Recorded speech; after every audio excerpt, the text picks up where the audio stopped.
Okay, so this is part two of my message about the loathsome behavior of the Levite priests and the people that were in Jerusalem.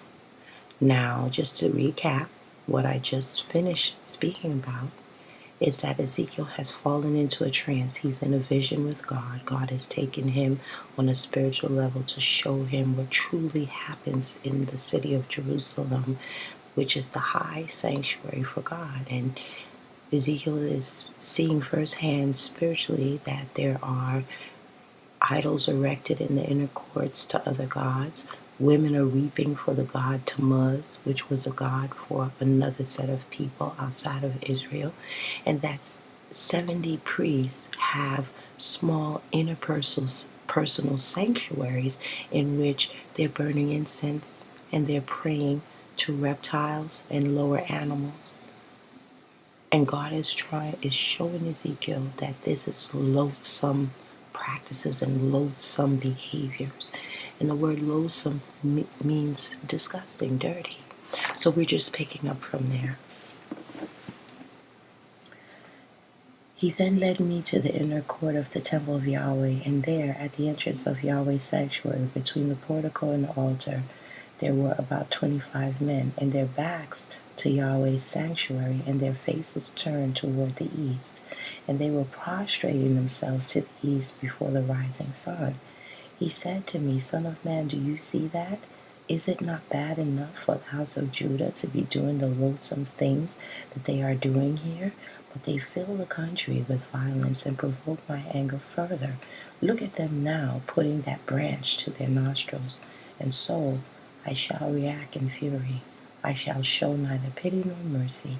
They may cry as loudly as they like to me. I will not listen. And so God is tremendously disappointed. God is upset. God feels as though the Israelites, with their behaviors to these foreign gods and their way in which they're praying to these idols is loathsome. He's totally disgusted. And why? Well, because he wrote in his commandment that part of the commandments he gave to Moses to give to the children of Israel is that I am the Lord thy God. You must serve only me. You should not have any other God besides me. I am a jealous God. Worship only me.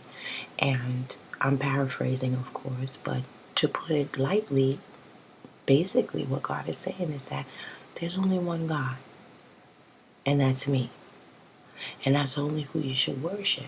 So when he saw that Israel was stepping outside of that, he was upset. But the fact that they were doing it right in Jerusalem, which was his temple, erected for his worship, peoples are coming from all over to come there to be absolved of their sin, to refresh themselves with God.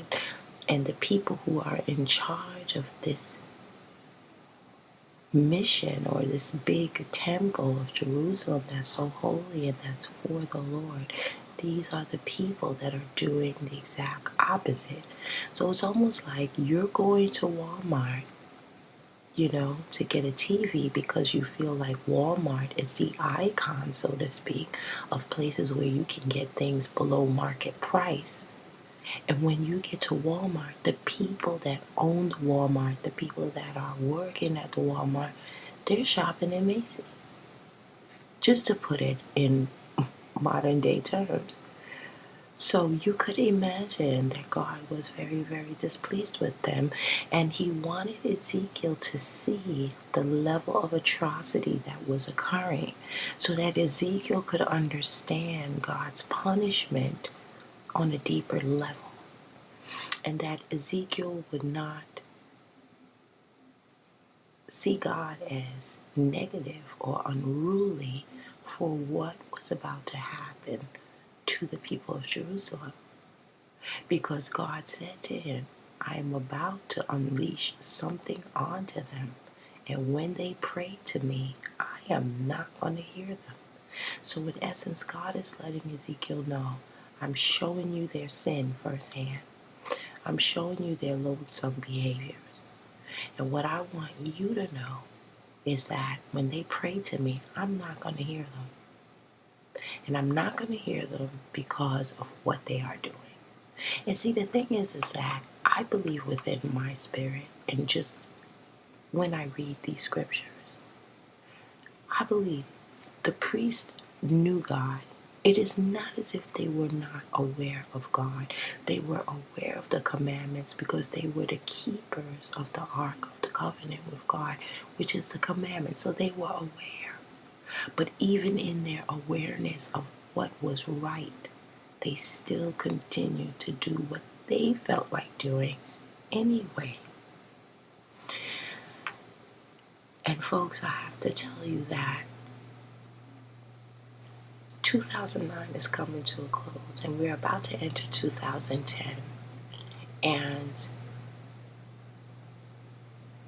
we are still, as a people that believe in God, struggling with the same exact situation. It is no different. Where we have people amongst us that are the priests. They're the ones that God has entrusted with the messages, entrusted with His spiritual ark of the covenant, and they profane it over and over again by having these small shrines. And I mean, of course, the idols have changed. The idols are not the same anymore because it's 2009 now, so the idols are different, but they're idols nonetheless.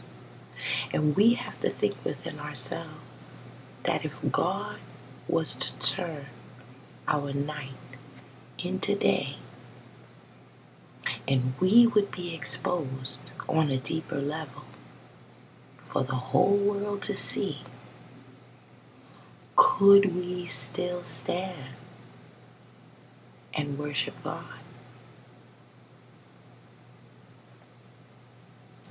Could we still stand and worship God?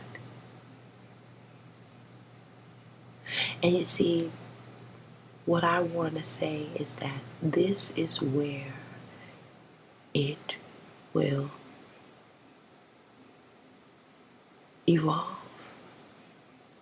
This is what serving God is going to become, where we're not going to have the leeway and the covering that we've been enjoying. Because as the years go on, spiritually, people are going to become more and more intelligent. Not only the believers, but the unbelievers as well.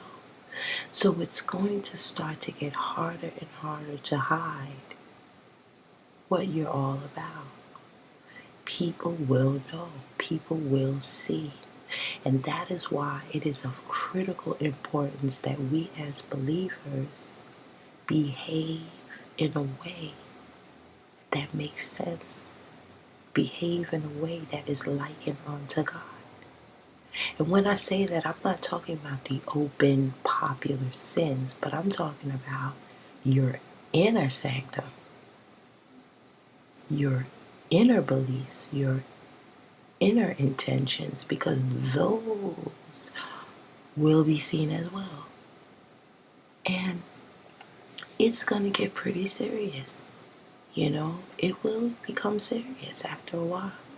Because people will start to see people for who they truly are. There will be no way for us to keep up these facades that we carry around, thinking that that's going to work, or it will cover our sin, or it will cover our heart.